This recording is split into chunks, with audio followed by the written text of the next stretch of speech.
ওরে আর চাটাচাটি করিস না, আমি আর পারছি না। এখন তোর বাড়াটা ঢুকিয়ে দে। বন্ধুরা, তোমাদের রস বের করতে চাইলে ভিডিওটি না টেনে সম্পূর্ণ দেখতে থাকো। আমার আজকের গল্পটা আমার নিজের ছেলেকে নিয়ে।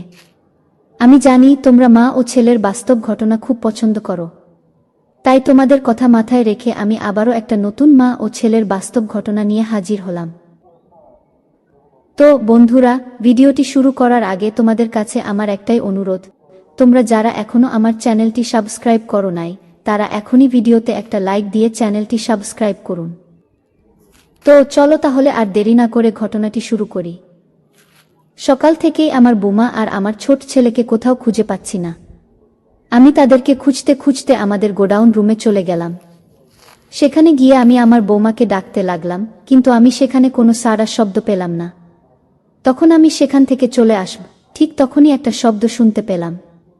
তারপর আমি সেই দিকে এগিয়ে গেলাম, আর তখনই দেখলাম সেখান থেকে আমার বর বৌমা বেরিয়ে এলো। তখন আমি তাকে বললাম, কি ব্যাপার বৌমা, তুমি এখানে কি করছিলা? আর তোমার সাথে কে? তখন আমার বর বোন একটু থতমত খেয়ে বলল, কিছু না, আমার এখানে কেউ নাই। তো তখন আমি সেখানে চেক করতে যাচ্ছিলাম, ঠিক তখনই আমার বোমা আমাকে ধরে সেখান থেকে বের করে নিয়ে আসলো। আমার দুই ছেলে, আমার বড় ছেলে বিদেশে থাকে আর ছোট ছেলে এখন কলেজে পড়ে। এটা হলো আমার বড় ছেলের বউ। আমায় জানালো বড় ছেলে বিদেশে গেছে 3 বছর হলো, আর আমি হলাম একজন বিধবা মহিলা।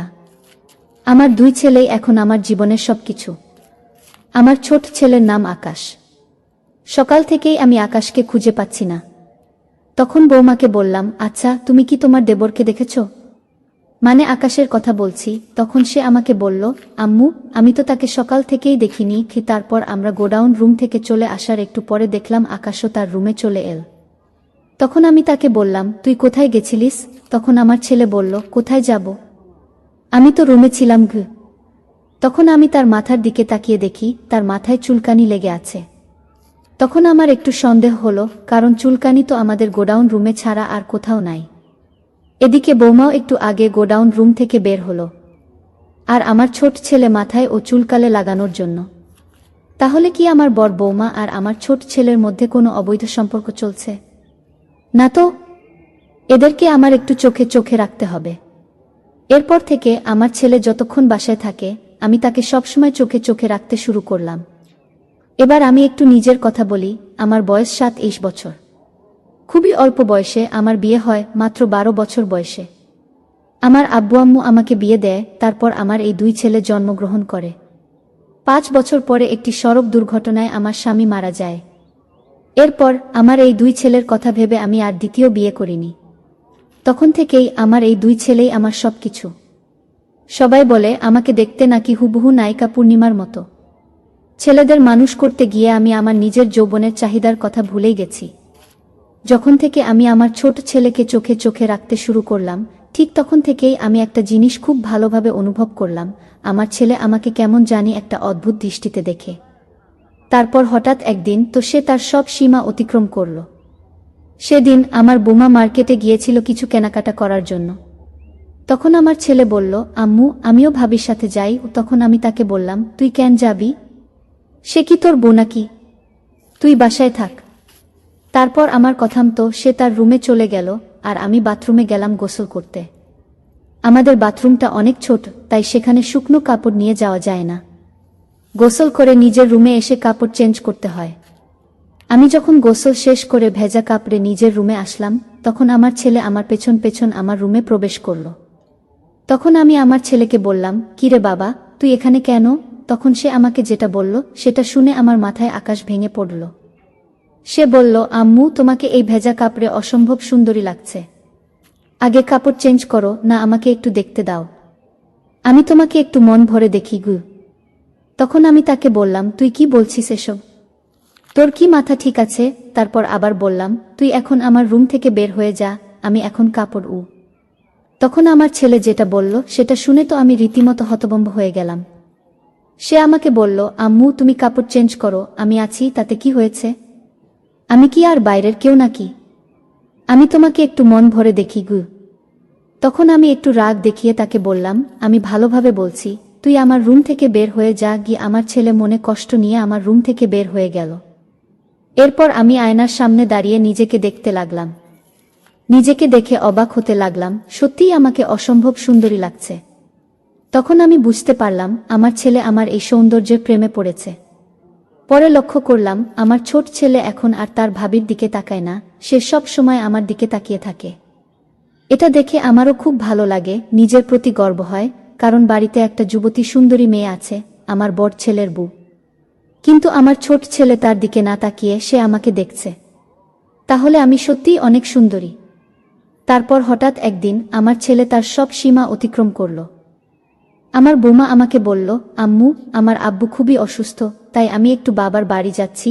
তখন আমি বললাম, চলো তাহলে আমিও তোমার সাথে যাই। সে আমাকে বলল, আম্মু, আপনি গেলে আকাশকে রান্না বান্না করে দেবে কে? তাই আপনার যাওয়া লাগবে না গে। তখন আমি ভেবে দেখলাম, তাই তো, বৌমা চলে যাচ্ছে, আর আমি যদি চলে যাই তাহলে আকাশকে রান্না বান্না করে দেওয়ার কেউ থাকবে না। তখন আমি বৌমাকে বললাম, ঠিক আছে, তাহলে তুমি গিয়ে দেখে আসো, কিন্তু কি অবস্থা সেটা আমাকে ফোনে জানাবে। যদি অবস্থা অনেক খারাপ হয় তাহলে আমি চলে আসব গো। বৌমা বলল, ঠিক আছে। এরপর খাওয়া দাওয়া শেষ করে আমার বৌমা তার বাবার বাড়ি চলে গেল। তারপর ঘটল আসল ঘটনা। চলে যাওয়াতে বাসায় আমি আর আমার ছোট ছেলে ছাড়া আর কেউ নাই।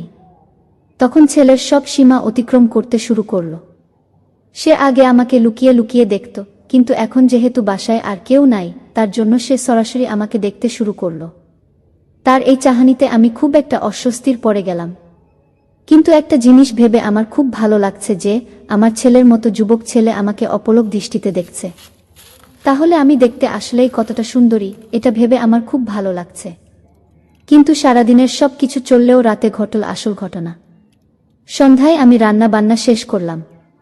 তারপর রাতে আমি আমার ছেলেকে বললাম, তাই বাবা, খেতে আয়। তখন আমার ছেলে আমার সাথে খেতে আসলো। আমরা দুজনে একসাথে ভাত খাচ্ছিলাম, কিন্তু আমি একটা জিনিস অনুভব করলাম, আমার ছেলে আমার দিক থেকে তার চোখ ফেরাচ্ছে না। তখন আমি তাকে বললাম, কি দেখছিস, আমাকে মন দিয়ে ভাত খা। তখন আমার ছেলে বলল, আম্মু তুমি এত সুন্দরী কেন? ছেলের মুখে এই কথা শুনে আমি খুবই লজ্জা পেলাম। তারপর আমরা দুজনেই খাওয়া শেষ করে যে যার রুমে চলে গেলাম। তারপর যখন আমার হালকা হালকা ঘুম আসলো তখন আমি অনুভব করলাম আমার পাশে কেউ একজন আছে। তখন আমি চোখ খুলতেই দেখি আমার পাশে আমার ছেলে শুয়ে আছে। তখন আমি খুব ভয় পেলাম আর আমার ছেলেকে বললাম, কিরে তুই এত রাতে আমার রুমে কেন? তখন আমার ছেলে আমার হাতটা ধরে বলল, আম্মু তুমি আজকে আমাকে বাধা দিও না প্লিজ, আমি তোমার সৌন্দর্যের প্রেমে পড়ে গেছি, বাসায় কেউ নাই, তুমি আজকে একবারের মতো আমাকে ভোগ করতে দাও, আমি কথা দিচ্ছি এই কথা কেউ কখনো জানবে না। তখন আমি তার ডাকে একটা থাপ্পড় বসিয়ে দিয়ে বললাম, তুই কি বলছিস এসব? আমি তোমার নিজের আম্মুকে খুব তেঁতুল, লজ্জা করছে না? তুই তো মানুষ নেই, তুই একটা জানোয়ার হয়ে গেছিস। আরে আমি তোকে এই পেটে ধরেছি আর তুই আমাকে এমন কথা বলছিস? আমার কথা শুনে ছেলে তার মাথা নিচু করে বসে থাকল। তখন আমিও বুঝতে পারলাম ছেলে তার নিজের ভুল বুঝতে পেরেছে। তখন আমি তাকে আবার বললাম, দেখ বাবা, তুই আমার ছেলে, আমি তোকে একটা ভালো সুন্দরী মেয়ে দেখে বিয়ে দিয়ে দেব। তুই আমাকে যেটা বলছিস সেটা অনেক বড় পাপ। তখন আমার ছেলে বলল, আম্মু আসলে আমার অনেক বড় ভুল হয়ে গেছে। তখন আমি বললাম, ভুল আমার হয়েছে, তোকে এতদিন বিয়ে দিয়ে দেওয়া উচিত ছিল।